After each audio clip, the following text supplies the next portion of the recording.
So, what's up next? I guess it's time for our speaker spark.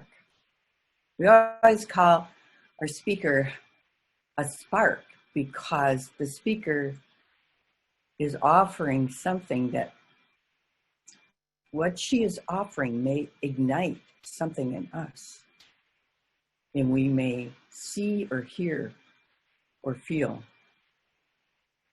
a newness because of the sharing. So today's topic,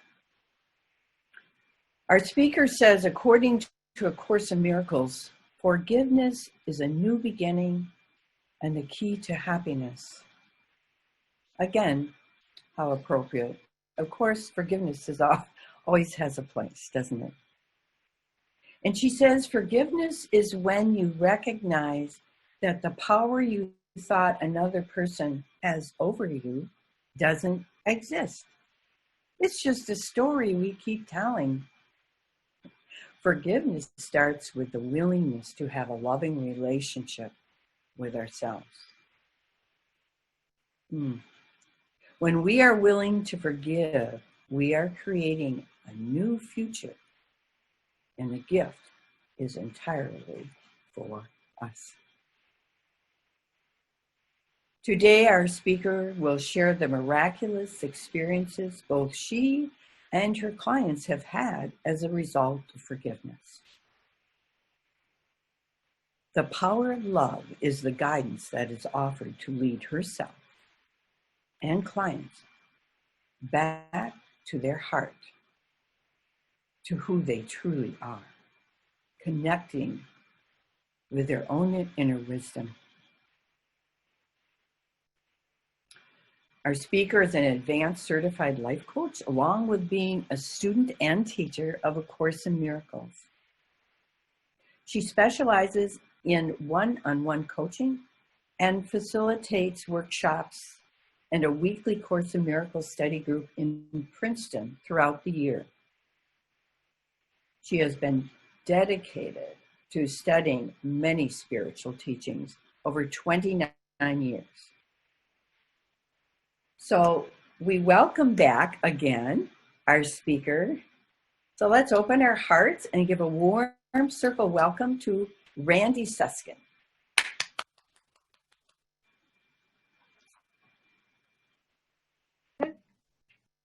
Okay, you can hear me, right? Yeah. Good? Okay, beautiful. First of all, oh my God, what an intro. Really, everything was just so beautiful. And that song, even, I'm going to, after the class, I'm heading out to Pittsburgh to meet my sixth grandchild is going to be born on Tuesday, but my 3-year-old granddaughter is there, and that song, I can't wait to play that song for her. And everything you said, Susan, thank you so much. It was all so beautiful, really. Thank you, thank you. So I thought we'd get quiet again, but I think we're pretty good. So we'll skip that part. I just want to speak about forgiveness a little bit before we go into story and Q&A and things like that. So what is forgiveness for? Forgiveness is a healing device or a process that's designed to help us feel better. That's one level of forgiveness. To let go of grievances, to help us feel better and feel happy.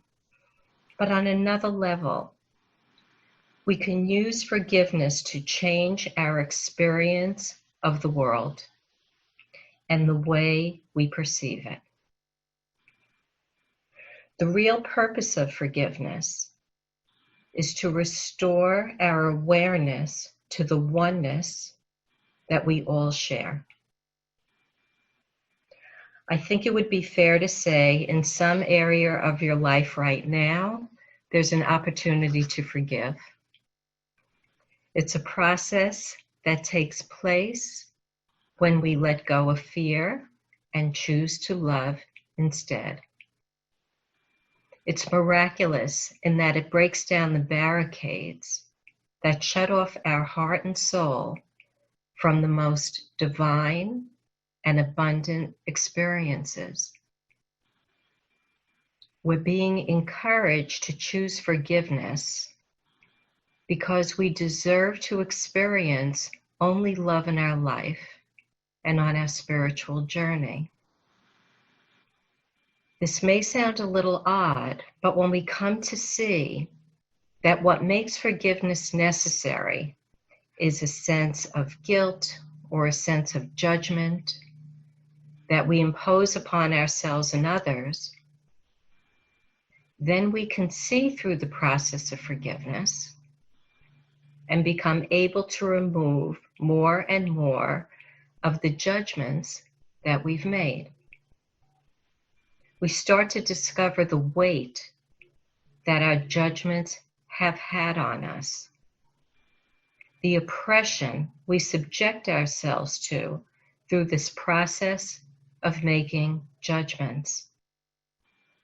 When we judge anything, we're not seeing the truth. We're seeing the commentary, the narrative. Psychology becomes a replacement for love. And what are the returns on this? You know, I was thinking about how many judgments will it take to feel good? I've had hundreds and thousands of them, and it still hasn't worked. Forgiveness is realizing what happened to your ego did not happen to your soul. Your ego got hurt. Your hope and expectations of a different future may have been ruined. The picture you had of your life may have changed big time. But who you really are, your real self, your true self, has not been diminished in any way. We can say through the grace of forgiveness, what was once lost becomes found again. Forgiveness is when you recognize the power you thought the other person has over you doesn't exist, which Susan just read. It is just a story that we keep retelling. Every moment you are whole, you are loved, you are lovable, and have the right to have a wonderful life no matter what anybody else does. You cease to allow others to puppet you up and down.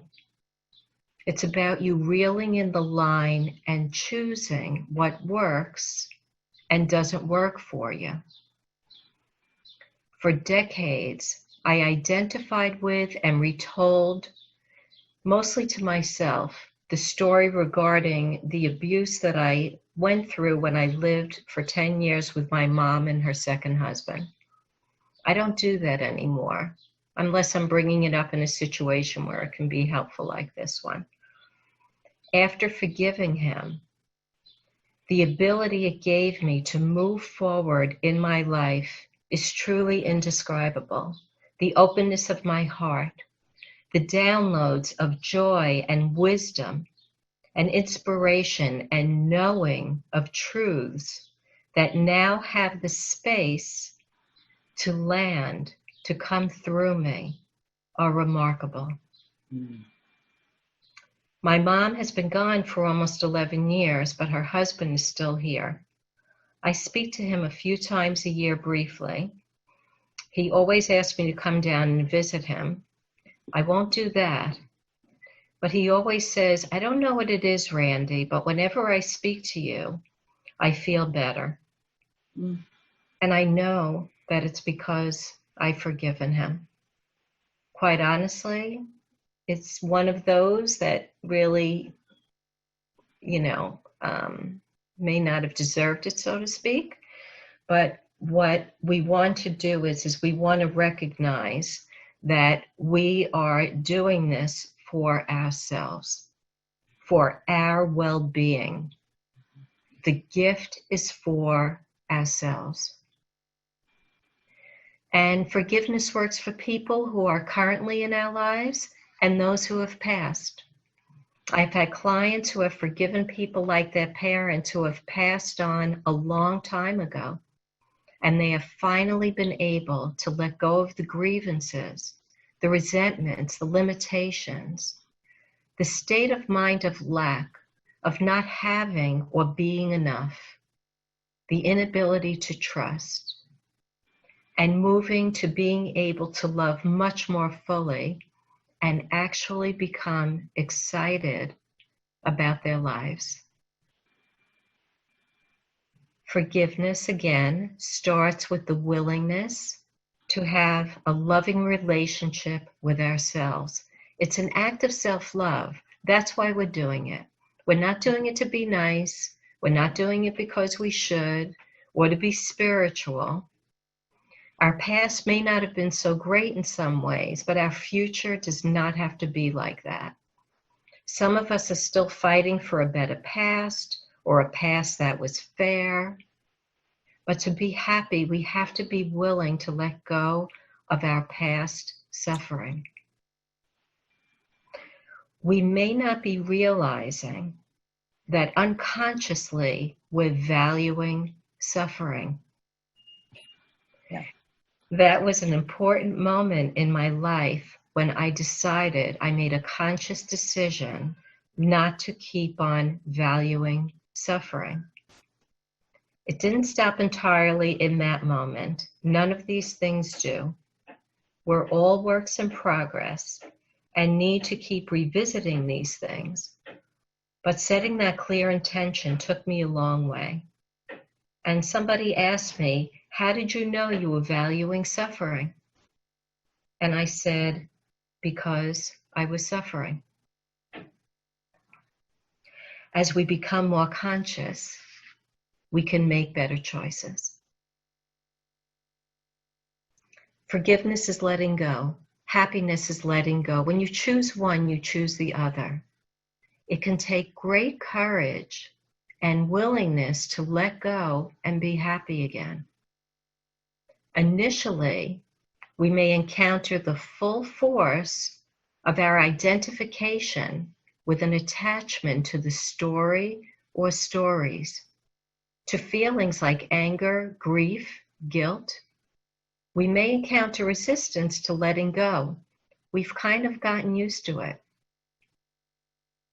But when we have resistance to something, it's because we're afraid of something. So an example of something I would do in a coaching session is ask a client, please tell me one reason you're afraid to forgive whoever it is. So for example, what happened with this woman was, she said, I don't want to forgive my ex, I'm afraid to. So I asked her, why is that? And she said, I'm afraid if I forgive my ex, that I'll go back with him. When I asked her if that were true, she said very clearly, no. I asked, what's another reason you'd be afraid to forgive him? And she said, I'm afraid I'll be left with nothing. I asked her if that were true. And she said, no, that isn't true. I haven't been with him for 8 years, and it's been okay. And I asked for one more reason she may feel she's afraid to forgive him. That's when she broke open.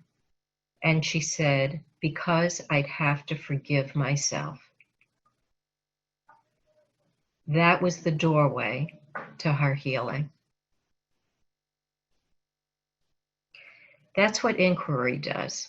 That's why inquiry is so important, because we can be holding on to these beliefs, these ideas, these stories for decades. And if we don't question them, then that's what'll run us behind the scenes. We have to make it conscious and bring it to light. And as you can hear, that really wasn't very difficult.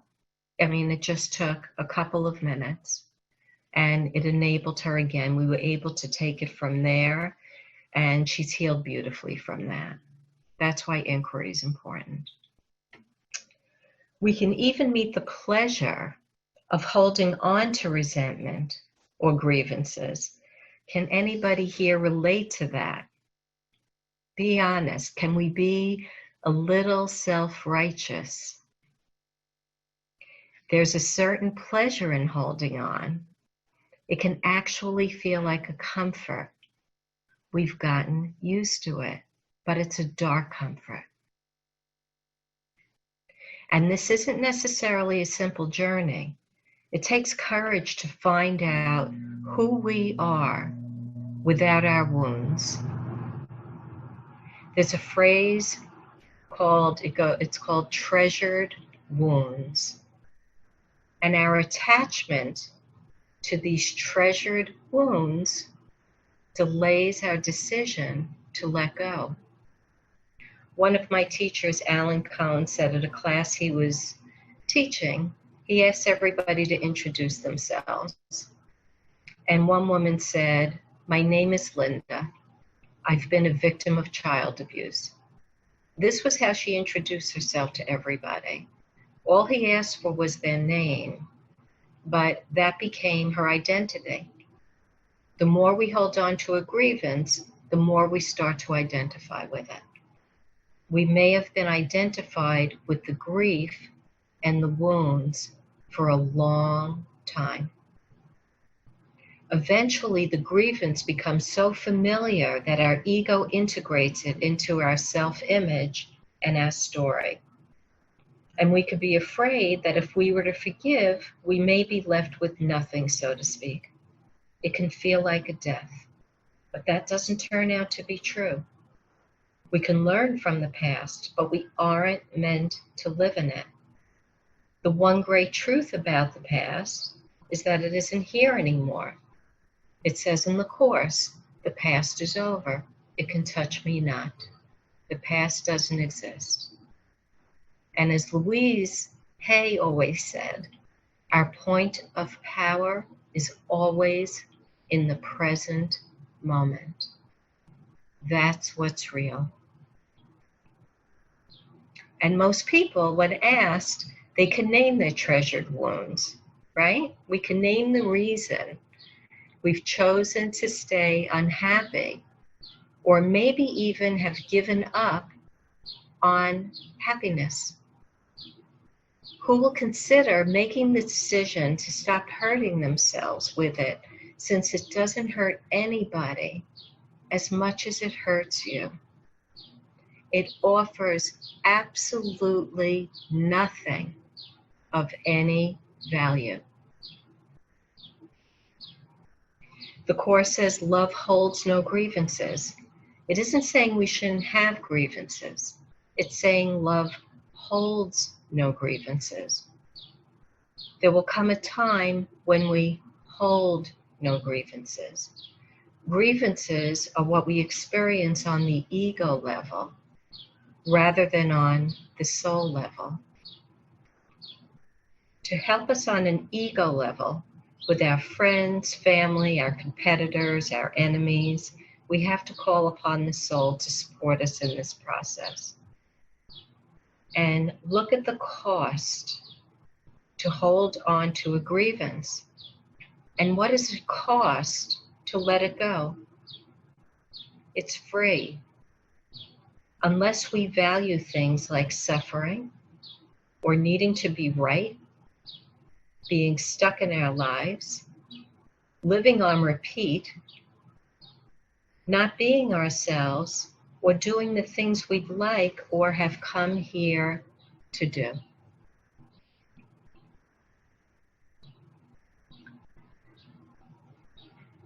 People have asked, how do we forgive someone we don't like? Right?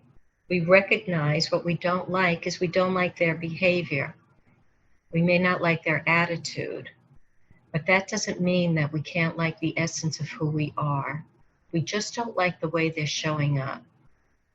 And you have every right not to like the way someone behaves or their attitude. What we're doing with forgiveness is we're aligning ourselves with love.